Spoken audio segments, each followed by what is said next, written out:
you to Manila. Ladies and gentlemen, we have just landed at the Ninoy Aquino International Airport.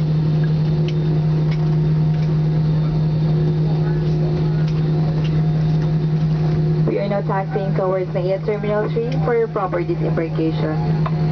Kalalapag po lamang natin sa palipalang pandaigdig ng Ninoy Aquino sa Maynila.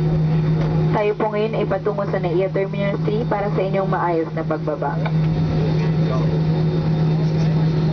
On behalf of your flight deck crew, Captain Redel Anterola with First Officer Chester Di Mapilis, with your inside cabin crew Jazz, Jamie and John, this is Asia taking you for making Cebu Pacific as your airline of choice.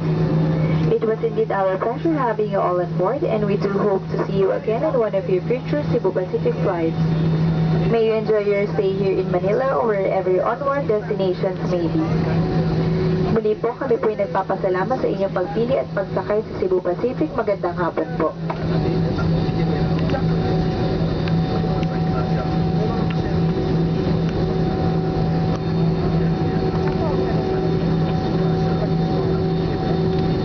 Your safety is of primary importance to us, so please remain seated with your seatbelts fastened until the aircraft has come to a complete stop.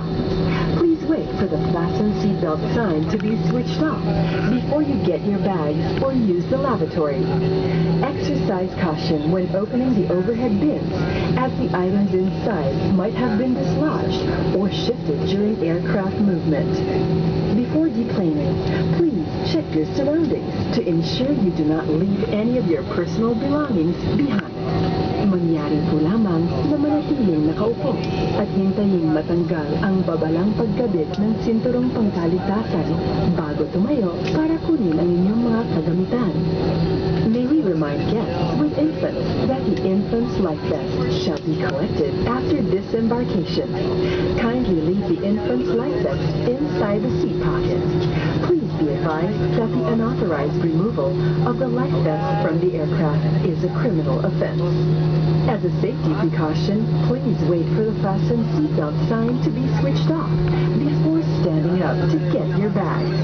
To facilitate our on-time departure, may we request that you cross your seatbelt as you leave your seat.